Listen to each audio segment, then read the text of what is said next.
Alright, so depression, you can feel up one minute and down the next. It's ups and downs, highs and lows. And it's not the move solely. I've been like that since the first day I moved in to to my apartment. And then it don't help when people play mind games. People play, yeah, baby, this for you, Kylie.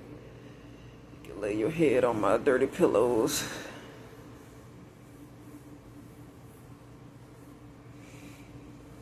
You can play with my muscles.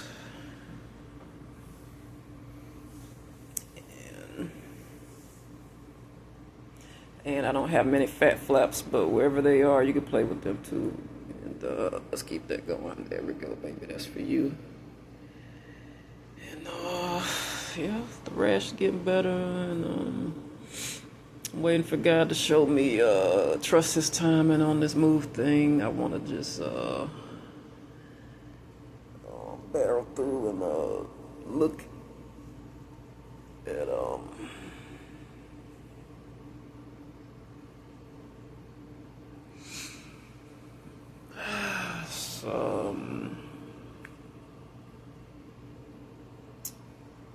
don't know what to say. Just overwhelmed, man. It just we can't get into everything tonight, but I wiped the hard drive clean, and so we got room on the phone to grow. We got room to grow. And if Pac was here, I wonder what he say now. I wonder what he say. I wonder if there's Suge Knight in my life that I'm not aware of, because I don't think Pac ever fully trusted Suge. I don't think there is. I don't think I would allow that kind of person to get close to me. As much respect as I have for the two of them, I got much respect, mad respect for, crazy respect for Suge, and I got crazy respect for the late Tupac Shakur, but I wouldn't allow myself to get close to somebody like that, but maybe he didn't know Suge was untrustworthy, because that's happened to me. Think somebody's a friend and a business colleague, and they cross you up. Not sure who crossed two up, but two just couldn't trust each other, so maybe not somebody with Suge's personality, but the trust issues.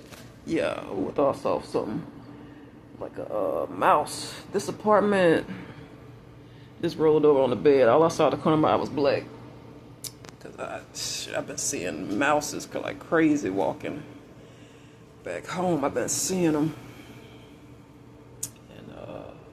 I'm not going to delete the footage. I'm not ashamed to admit that scared the fuck out of me. I didn't know what kind of creature could have been in the bed with me. I was just like, in this apartment, could be anything. But anyway, I think that one's straightforward as far as we could all have a untrustworthy person in our life. But as far as a person who is Suge Knight, like his personality type, no, I have not encountered a Suge. But that's a cool ass name for the two of them.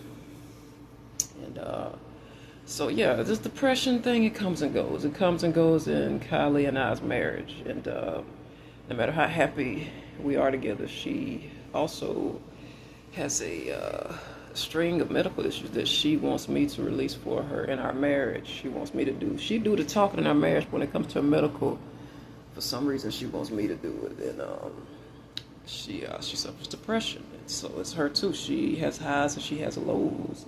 You wouldn't know it by looking at the two of us, but you could be happily married, and have depression, because we are given these human bodies.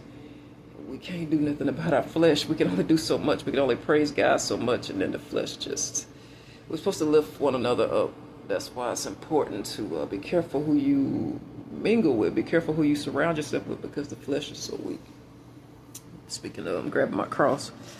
The flesh just washed my hair. That's why I look like that. It's all fluffed out. I ain't even do nothing to it. I didn't put enough shampoo in it, because Kylie gonna say I smell too clean. And I shampooed it this morning. I showered twice today, because I had to go out twice today. I'm enjoying water while I got it, because I don't know if where I'm going is gonna have clean drinking water and good wash water. But anyway, you see what's swinging. Had to speed that shit up. Get tired of holding it, but yeah. So in our marriage, and then you put, I hate to sound like Captain Obvious, but you put a depressant on top of depressant. Me and her drink alcohol, and we do drugs together, and like with our loved ones, because rich people do, and poor people too. And middle class too, and in between all classes.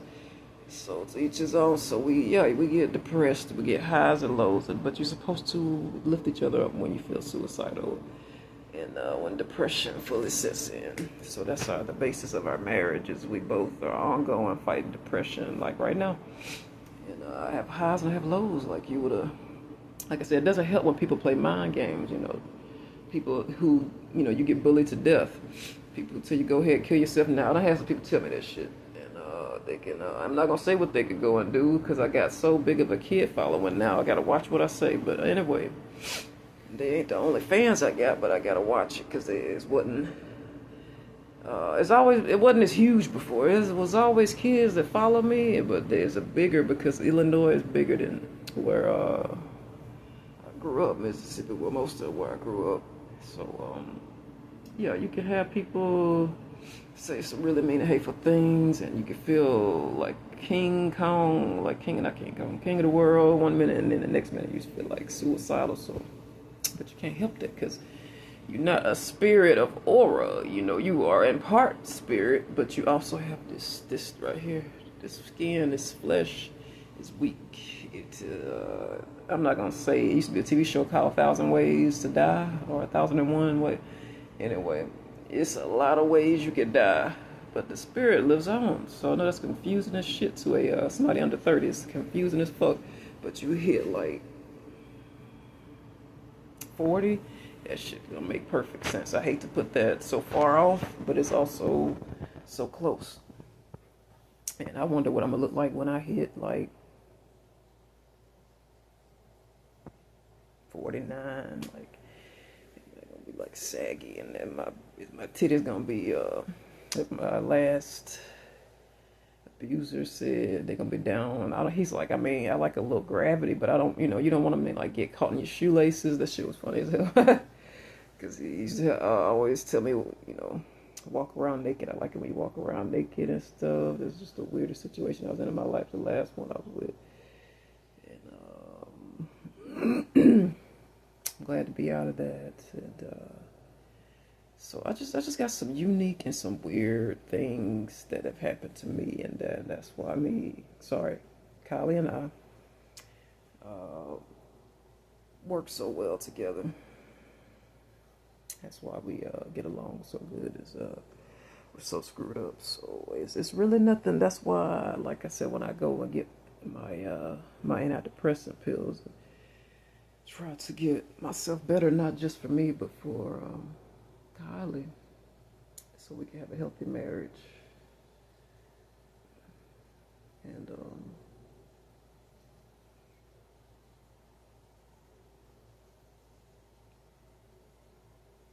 just go from there,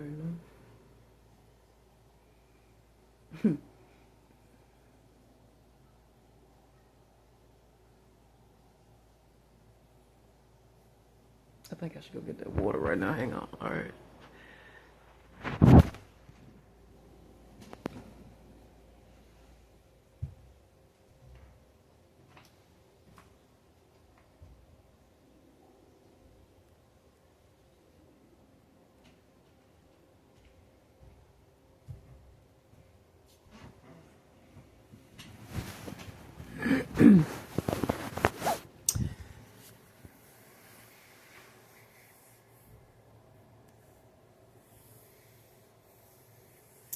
So I'm gonna tell y'all something. Tell y'all a little something, all right? Just so you know, just tell you a little parable about me, something you didn't know about me. And a lot of people want to know how I got my start, and you can't reveal all your secrets, but some things you want people to know, a unique thing about me. And I forgot the hard drive. I don't have to. Time is not on my side. Even though the hard drive is freed up, I told you I keep having these visions of my death, and I keep having these visions that when I die, Kylie's not far behind me, like Romeo and Juliet type shit. I keep having these.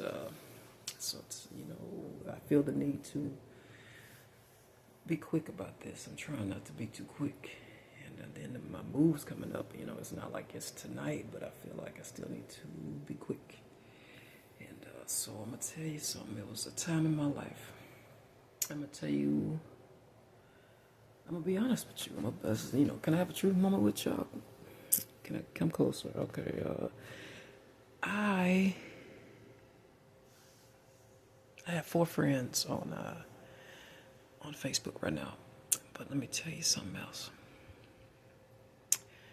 At one time in my life, and the people who are in it now, okay, are really my friends. At one time in my life, when I was still with Tyson, I had 200, almost close to 300 friends. And come to find out, they wasn't really my friends. They was my frenemies. Somebody would just ask, and I would just add them. And I can remember asking a couple of people I work with, like, what do you do? And all these people you don't know. Asked a friend Brandon told me. I knew a couple of Brandons in my lifetime, several. He said, just add them. And then, you know, for safety reasons, he said it's a self-defense. He said, I'll just delete him later. I add him. And I don't know if he did. He probably did that shit to me. And, it worked, you know.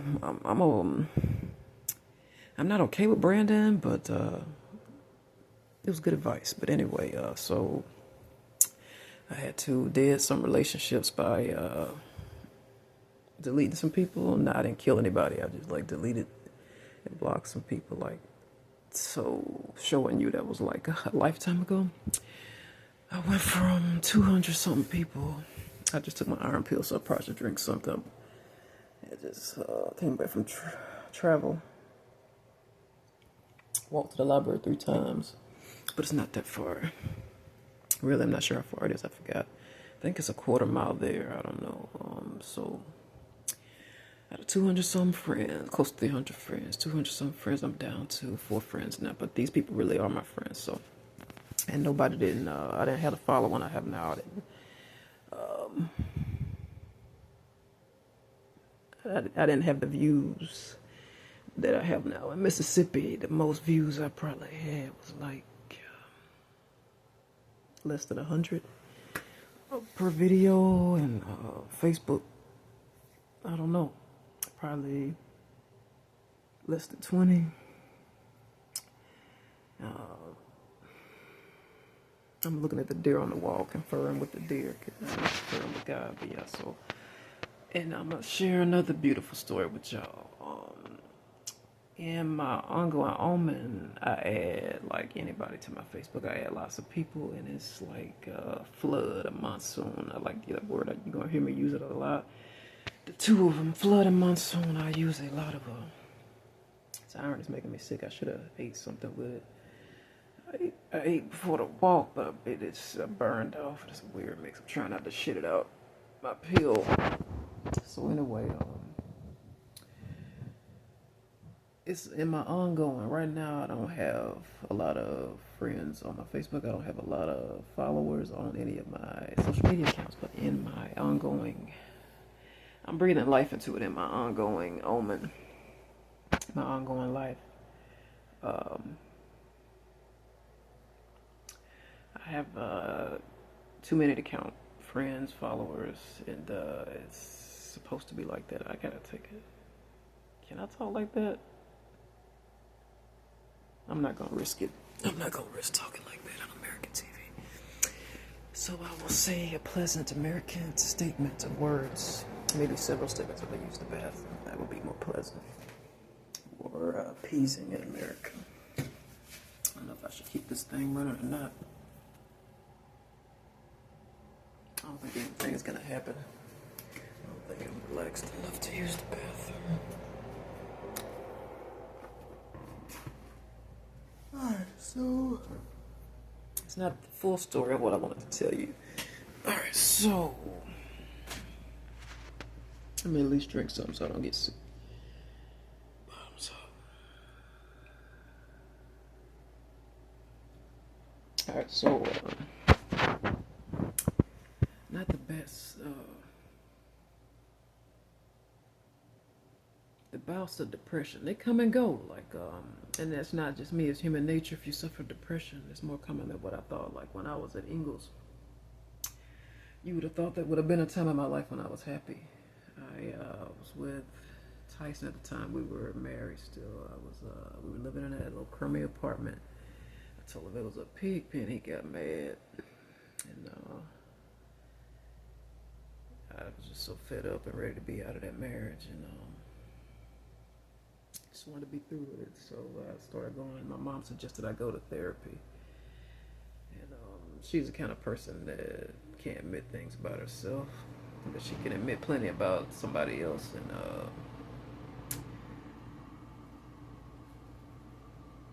I won't get too deep into that.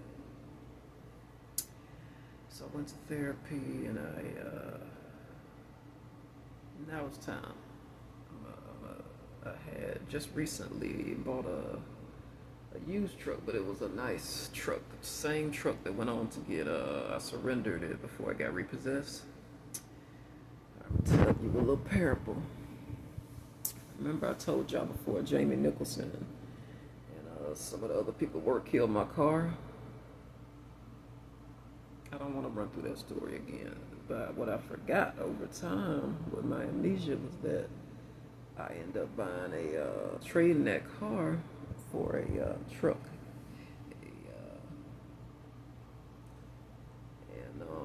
So when I got that truck, I don't want to get into everything. That it was a time in my life when everything felt hopeless. Like I told you, I feel hopeless right now. And God, whether the devil was in on that or not, God opened an unexpected door for me. That's the reason that memory's hitting me. It was an unexpected door. I was like, my car, I'm going to tell you what the guy said at the dealership. Even though he would have said anything to get what he wanted, he was right though. He said, "You're just gonna keep." I said, "I don't know about this purchase. I don't know if I can afford it." He was like, "You're just gonna keep driving your car to push you down again, unsafely in traffic on a major highway," which it was. It stranded me on Highway 90, and I could have got the cop. The cop told me, "You could have really, you lucky to be alive. You lucky nobody didn't." I can't. It's just too difficult to talk about how bad it could have been. That's why I told you, when I say my enemies left me for dead, he was like, "You lucky to be alive. Your car stalled out where it stalled out at." I ain't gonna say no more. Some other time I'll tell you about that story. And so he was like, "Do you really want to put yourself in that situation driving your car when it's not safe?" He said it could go at any moment. It's got a patch job because I took it to this place that Tyson recommended. Some foreigners, and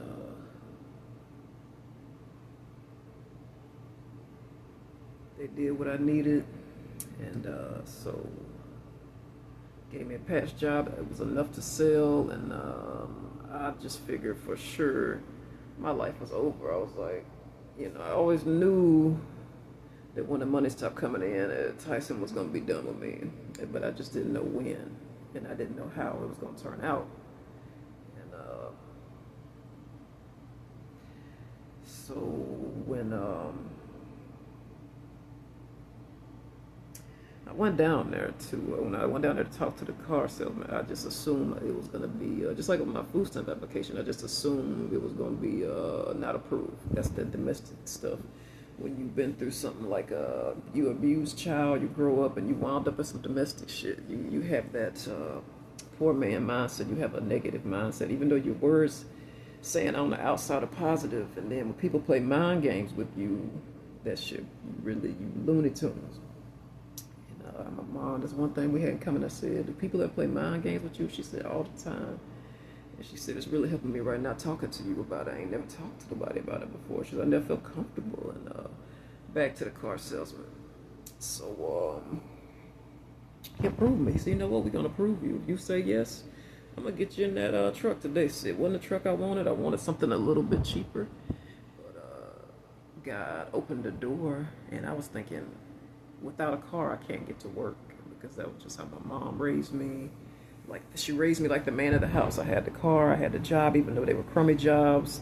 I was the provider in my household. Like what T.I. did on AI, it wasn't my brothers, it was me doing that. Like giving my mom a cut of the check, doing what I had to do, legal or illegal, to have a place to stay as a kid. So anyway, I never thought of it that way because I'm a girl, But so when I was losing that car, I was like in a jam. I was like, and God opened an unexpected door. And I hope this memory's hitting me for a reason. I hope it means I'm getting a car. It'll be like not bad. You know, I know how to drive. I just don't have my license renewed. I got to renew my license. And I got some charges in another state that is gonna come up on my record. So unless I get a fake ID, I ain't gonna be able to drive no car. God bless me with a car, cause so I'm gonna run my credentials, and they gonna see, like, run my out of state shit, and be like, my kids gonna have to take my ass to jail. My same, American police gonna have to take me to jail. Gonna have to take mom to jail. These 20 something, I take my ass to jail. So I don't know how that's gonna work out with a car when you look the way I look. They gonna pull you over. I mean, I'm not like, I don't mean like the color of my skin. I mean like, you don't see no gray hairs up in here. I'm young. They gonna pull me over. I'm under 60, and I ain't got no damn grays. I ain't got enough gray hair going on. They gonna pull my ass over. What you doing? So back to the yeah, it was unexpected. I never told y'all that story, but it was an unexpected door that opened. But the problem was with that vehicle, it was a limit, and then the other problem was the jobs. Like, I was getting jobs like Dollar Tree with a $400. It was 400 something, close to $500 a month. Car note, like 460 something, I remember. And I didn't have the job to match the income to pay the car note, so I paid one car note on it with the money I was giving Tyson for rent and bills, and I had wound up burrowing myself into a hole. And he loved it because he loved, dating a woman that had a truck that nice, and it brought good attention to him, not me. I was getting attention from men and women I did not want to. Like I said again, I got to watch how I word things. I don't want to get banned left and right. Men who want to lay up with me, women want to lay up with me just because of what I was driving. So it was in a poor neighborhood. These was not people who I was trying to date. This wasn't like Shaquille O'Neal and Michael Jordan and shit. These was like some broke folks, and it wasn't like Beyonce and Kylie Jenner at the time. The Kylie and me wasn't a thing yet. It was just like, I wasn't her top fan yet. It was just like bums and shit. So I didn't like the attention in the poor neighborhood. Driving a nice car, like that's that poor man's mindset, that confidence thing. Like me not wanting people to know when I'm blessed. Like now, if it wasn't for God, I never would have put my address up public. I would have hidden my blessing. So then, things drive me crazy, but I don't feel like putting all that goop on me. Not yet, anyway. So the circumcision, I'm gonna say, I ain't never talked that way before, but that's what it felt like. I had to do. I wouldn't know what it feels like to get one because I don't have a dick. I mean, it felt like I had to, but a woman can give a circumcision to a baby boy. It felt like I had to give the truck was my baby boy. I had to circumcise it and give it up for repossession. I had to, but to word that in the way I filed bankruptcy and I put the truck down. But they did something. Whoever it was, I ain't gonna say the name of the company that got the truck through, but they did something to my paperwork to where they got the truck back. They did something, and I did not read my contract very thoroughly.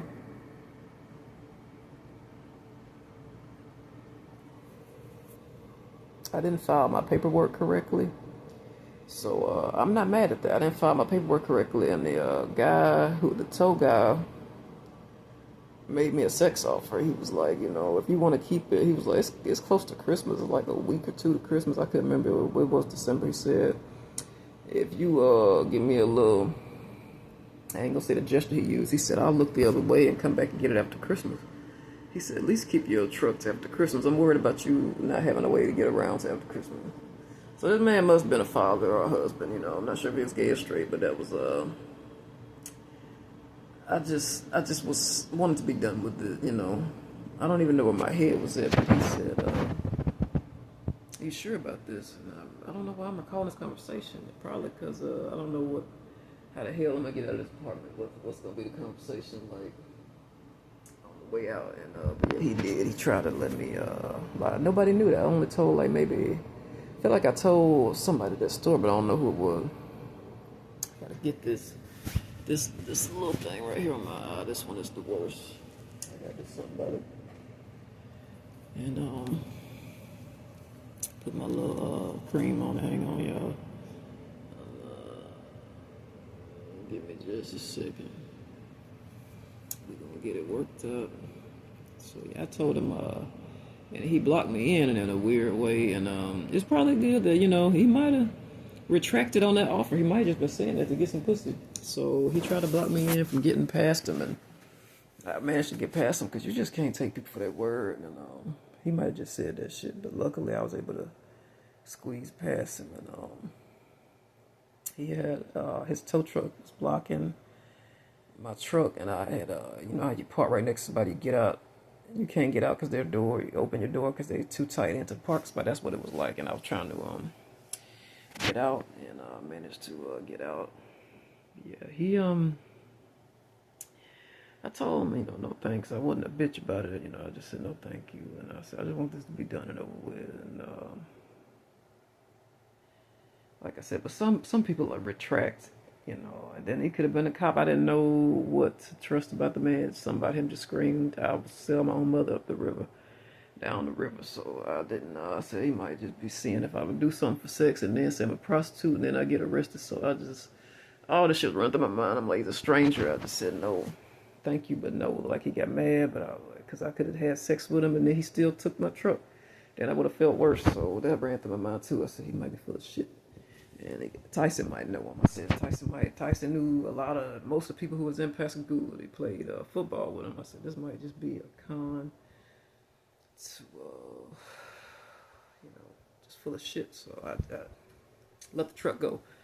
And so that's something y'all didn't know about me is what hurt so bad was the car was paid for. Like I had not Tyson. Tyson never put no money into my car. Never gave me no money to put it in the shop. No, but he sure as hell rode the hell out of it. It was always in that drove it and rode. I let him drive my car before to do delivery in it. And, I'm not gonna get into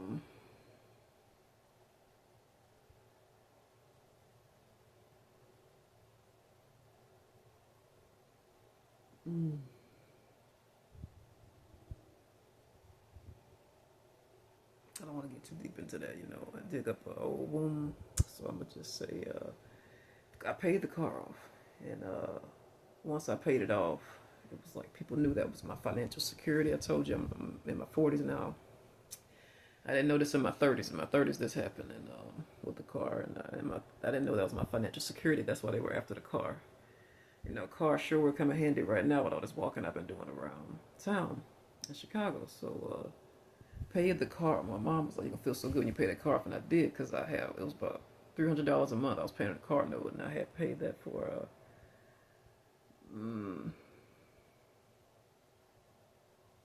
maybe 5 to 7 years. I don't know. I don't know how long I paid that note, and so that's a responsibility that nobody ever knew about me is that I was paying a car note and rent at one time with a man in my life. That's why I'm so standoffish with men now. And so yeah, I had a man in my life, more than one man, and I was paying a lot of women do that though. It's not unusual for American culture, even though I will get into all that. Keep explaining myself. So anyway, then got the car paid off, and that was conveniently when Jamie appealed to me. I had things going for me. I had the car paid, just paid my car off, and had my title. My mom was like, make sure you get your title once you pay it off. And then I had just started Ingles, so I had a paid off car. Had Ingles. The car was a piece of crap. Was always breaking down. So it's God sent everything worked out the way it did. And then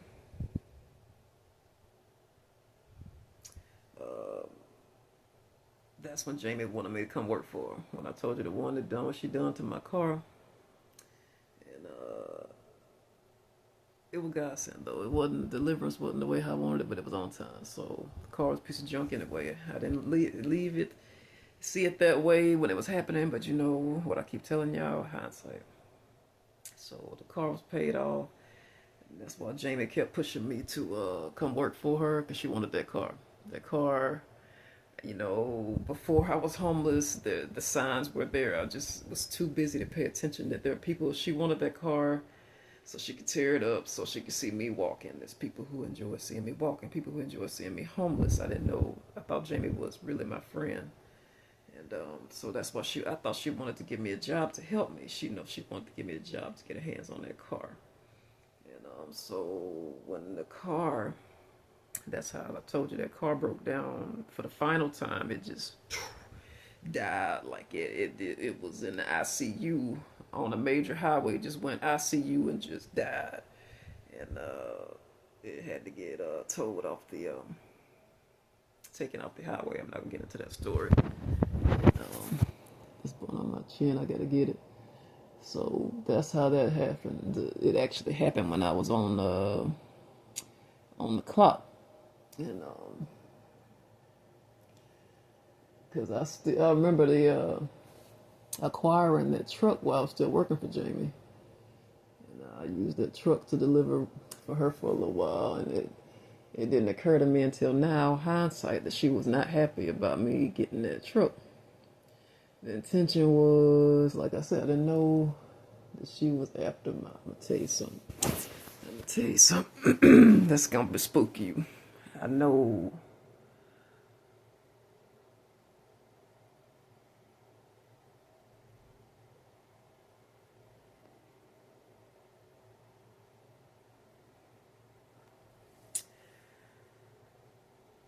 I'm gonna speak from my heart. I know now how to spot them. I know now. I don't reach the age and I don't reach the experience like where I know how to spot them now. I know, and especially when I got years on you. I'm in my 40s now.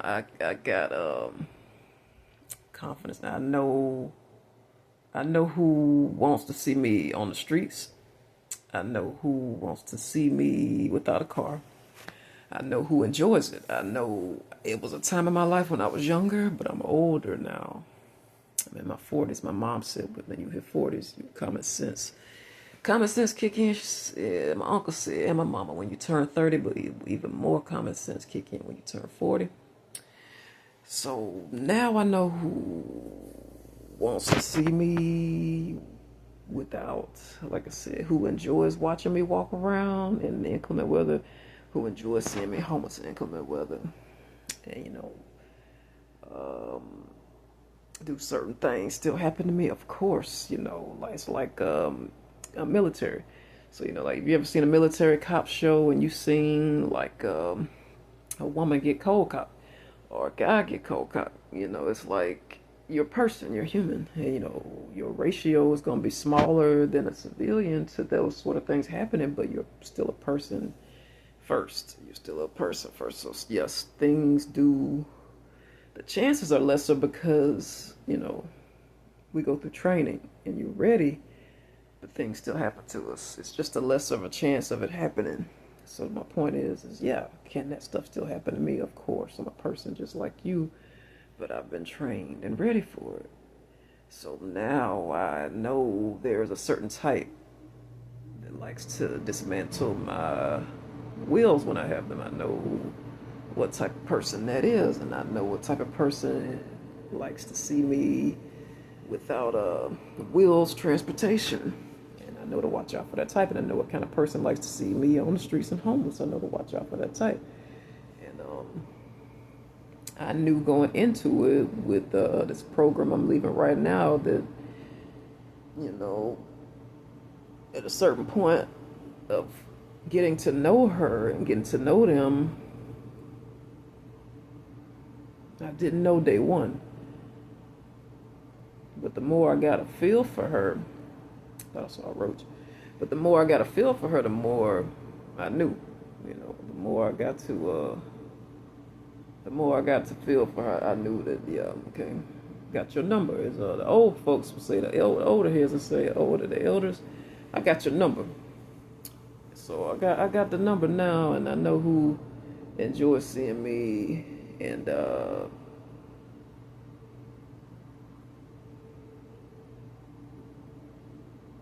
it's not something that I think is isolated. I think it's something that happens and people are just afraid to talk about it. I think it happens to the people who I see who have cars right now, and they just don't talk about domestic stuff. They don't want to talk about it, make it worse that somebody's messing with their cars. And I won't always know who's for me, who's against me, but for the things that I've been through, I gained a little bit of experience and know who enjoys, sees me walking. And I don't even, now this part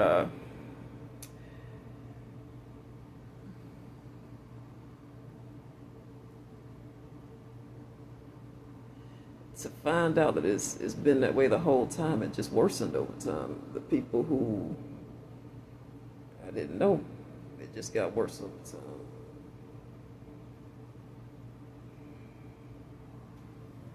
Maybe I should put some cream on this or not.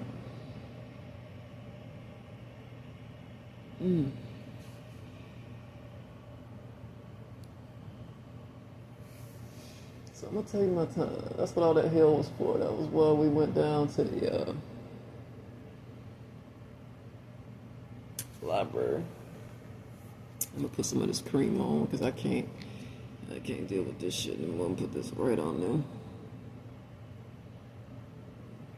And see what it do. So I can start scratching. So yeah, it's trying to you feel like you had everything at one time in your life, and then God just takes it away. He give and he take away. There's a time in my life when I had a car, a time in my life when I had and then being willing to accept the answer. I'm not gonna go through each thing because it's difficult to talk about, but God just shifts your life around, and you have to just accept his answer, And it wasn't my mother, I managed to keep a roof over my head without her, keep a car without her.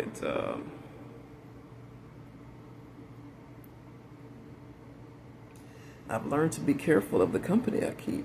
When I was, I got a spooky story for you. When I was distant from my family and I was living in Alabama,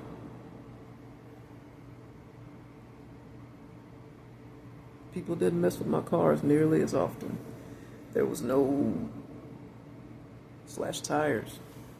Now, if this feeling I'm having, this omen I keep having, this will be the first time I own a vehicle in another state, because that car I told you I owned, the only two vehicles, three, all the vehicles I ever owned was in Mississippi, and the car I was driving to Alabama, the cars, they weren't paid for yet. Maybe the Honda.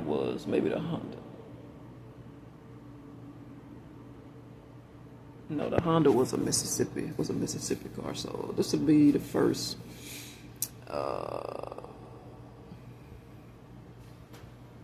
out-of-state one that I own. This will be the first out-of-state car that I own. So I think we're getting kind of somewhere now. Demographic plays a role, like in your circles.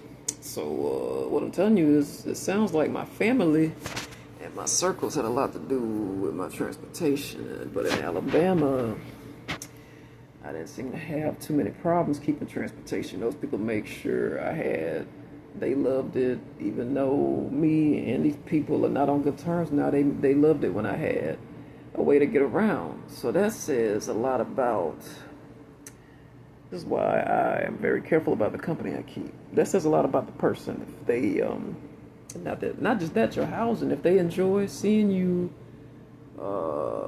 you were good people. If they enjoy seeing you able to get around, they like to see you with a car, they encourage you to get a car. These people who doing my housing that I just broke away from, the ones on 75th,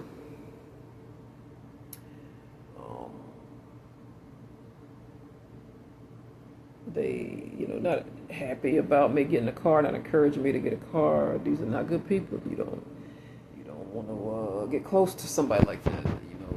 happy about you being homeless, that's not somebody you um, now.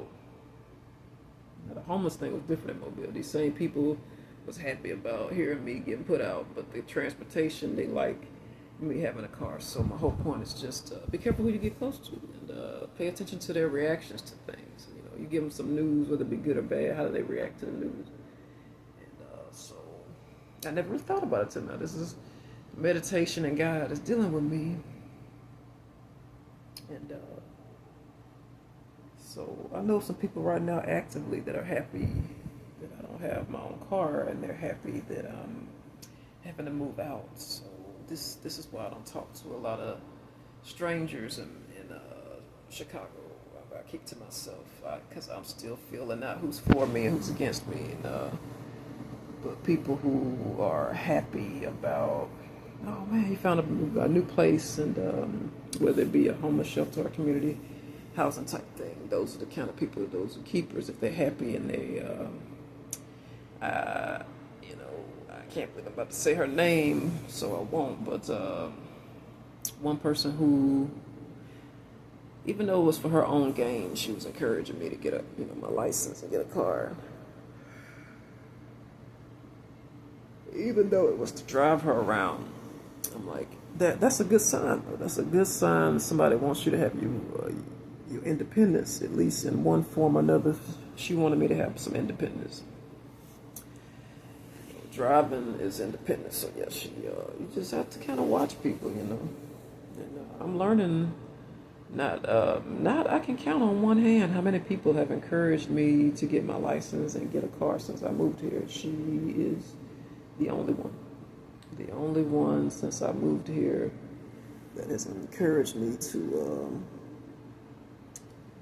do those two things. So that's why I say I don't really get close to a lot of people.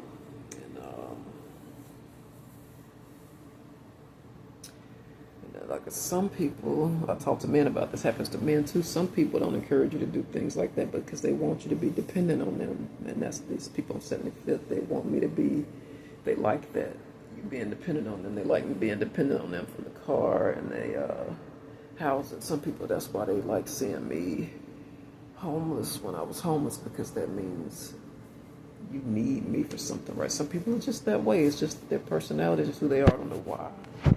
They just are that way, and it just occurred to me that they want you to need them for something, and that's why they don't want you to be independent. And but I've just been trusting God's timing on everything, and I even got to a point where I said maybe this is my lot in life, being homeless, and get me a little shopping cart, get me some bum gloves, like cut the gloves right at the knuckles, and get me some skeleton gloves, and get my clothes, get used to walking around smelling like urine, get used to dirt on my clothes, and get used to people being offensive and telling me I stink. So I just, I'm like tired of fighting against the grain. I'm like, maybe this is what God wants, because every time I get a place, it's time to go again. Every time I get comfortable, it's time to leave again. So every time I get a car, it's got to go again. So I said, maybe I'm fighting God's will. People keep fucking with my cars when I get cars, and I'm like, I have a lot of guys here that are mad that I won't marry them and go to bed with them, So I'm like, I don't trust getting a car here. They're gonna fuck with my car as soon as I park it outside, So it's a lot of shit, on my mind, Are they gonna break in when I, God gives me my own house? It's not a security gate up front. So yes, people like to get even. People believe in revenge, and it's a lot of things. But it's just something come to me just now, thinking in my rambling is you can't be afraid to plant. Some pastor said that something bad happens to you, you can't be. I done had 2 or 3 bicycles where I'm not gonna get into what happened to them, but I would say a good way to put that would be they were vandalized by people who were mad that I wouldn't go out with them. And so I had about 3. It's not unusual for a man or woman that happens. I didn't know that at the time when it was happening, but I had 3. And each time God led me to buy another one, happened again. Led me to buy another one, happened again. And 3 consecutive times it happened where the guy you know, and I knew for a fact he did it, and but you can't be afraid to plant. And you think about all the dangers that are out there, and that somebody would do that. You know, knowing how dangerous it is to be on the streets, and somebody would do that. So they just, I don't talk to the people who I know did it, and when I tried to,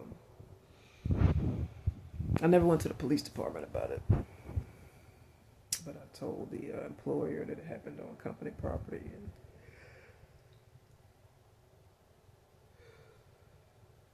it was just a bad situation. I'm gonna sit up for a minute, and so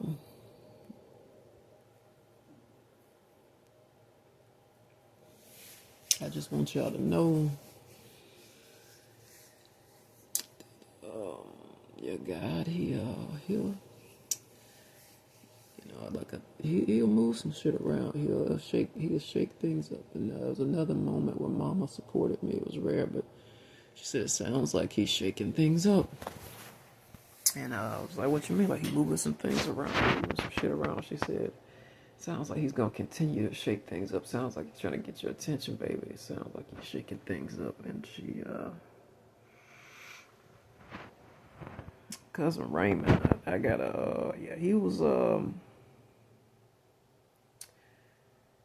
my childhood husband. You know, he would look after me like a brother. When my brothers were pussies, Raymond was the protector. You know, we looked out for each other growing up. You know, it was brief because our parents, how do I say this? I don't know what happened when Raymond disappeared, and we didn't always see each other, but when we did see each other, we looked out for one another, and we used to, how do I say this? Just catch each other's backs when we was kids. And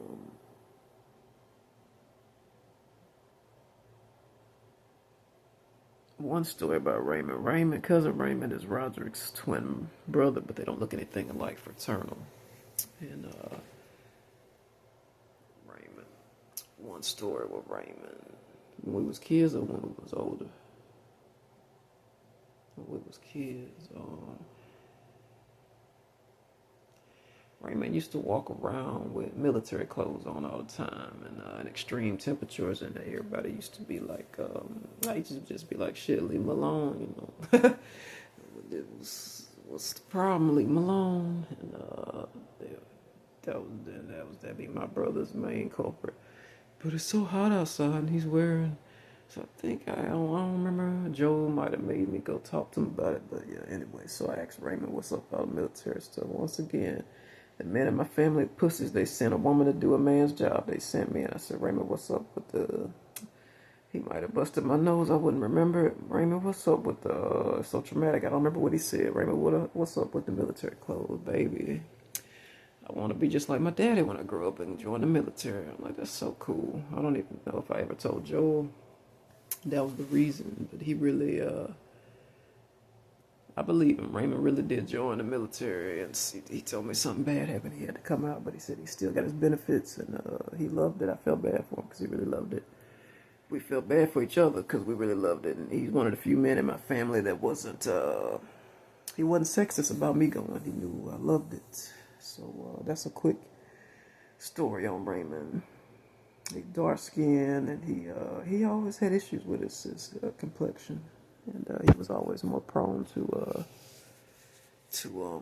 light skinned women and white women and Hispanic women and stuff like that. That was you know, we had the same kind of women, Indian women and Hispanic. We like the same. I don't know if he's gay or not. I never. Maybe not gay, but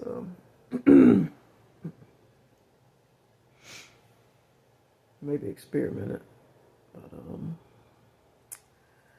But so Whoa. Whoa. Now that time I really did see a roach in here.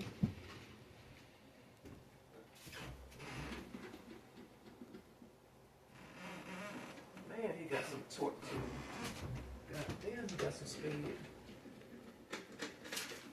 God damn, he's speedy. Speedy McSpeederson.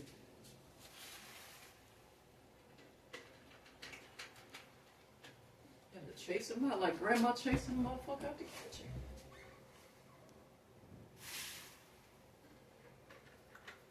Jesus.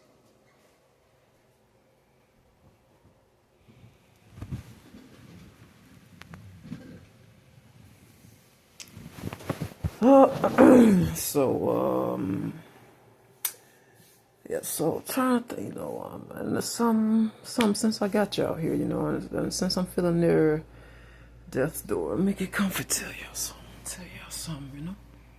Pull a chocks with my little drink by my bedside, in case this is my deathbed. I was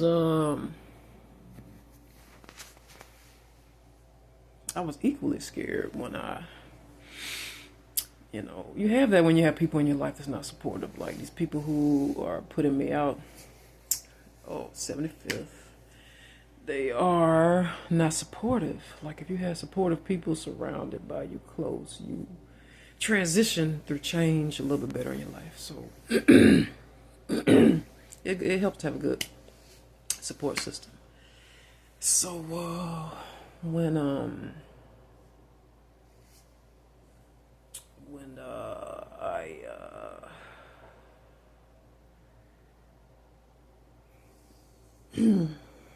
was signed my contract and it was about to depart to the military at age 18. Signed it at 17 with parental consent, and I was scared to death of change. I was scared, even though it was a good move. I signed a GI Bill check. I had the GI Bill check. They gave me. I'm not gonna get into all. I didn't get to use it, but I was scared to death, and I was homeless. I'm gonna tell you, that's the weird thing about joining the service. I was homeless, and because I went fresh out of high school, right, with no place to stay. Trusting strangers, the military being strangers. They were, not now, but when I joined the Army, I didn't have a place to stay. I went straight into boot camp. That's scary, especially for a child, and that's how I feel right now. Like, I don't know how it's gonna turn out. I ain't got no place to stay right behind this place. But Kylie, with Kylie, but I'm not there, so it's scary. And that's the same way I feel about moving into her mansion. It's 17, 18 years old. It's how I feel right now, like, because it's not tangible. It's not right in front of me. And my name ain't on the deed. I'm scared to death. So I was homeless transitioning to the Army. I was homeless transitioning to the Army. No other way to put it, because I had to get to the base house, and I had to get to base. I had to get there, right? So I'm gonna be maybe not homeless this time, transitioning to college. Maybe not. Maybe, spiritually, she keeps telling me, don't give up on looking for, not looking for more than that wrong. Let him show it to you. Let God show it to you. What she's telling me spiritually is, let him show you the housing. Let him show it to you spiritually. Got no choice but to set this down. Spiritually, she's telling me, let him show you the housing, and get about 2 or 3 of them, because she's telling me spiritually right now our mansion is not always safe, and we need someplace else to go when the mansion's not safe. And spiritually, that's what my wife is telling me. That's what my wife is telling me spiritually.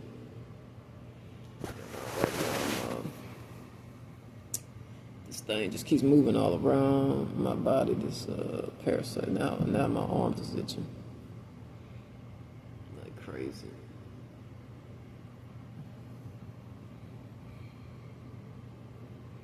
So, yeah, that the memory hit me that and I was in a motel and went to MEPS and I don't know how far along out my date was for boot camp after MEPS. And go and put some more of this cream on. It's not forgiving. It's just not gonna let me sit here and podcast without moving around. And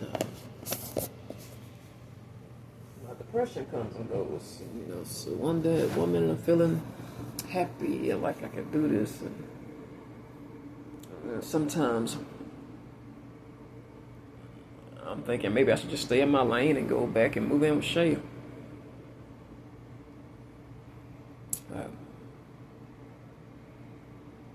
Maybe I got too cocky. Maybe I got too cocky and I should just go back and, know my place. Just move back in with Shay,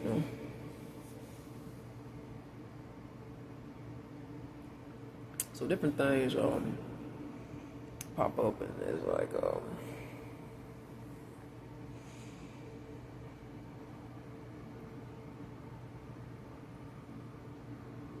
I'm gonna end this and I need to kind of end it and relax for a little while.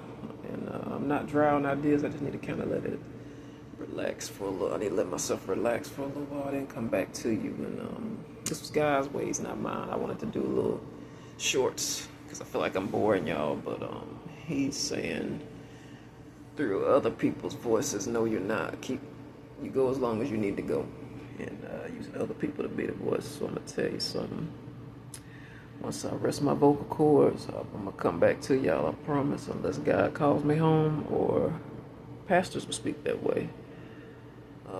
Unless God calls me home, I will be here, and I will.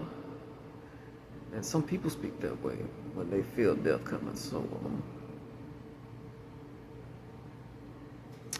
I got some weird cravings I'm having right now because of my iron issues. I'm not gonna get into all that because y'all not about to rob me. I'm not about to sit with them cravings, so y'all come and get it.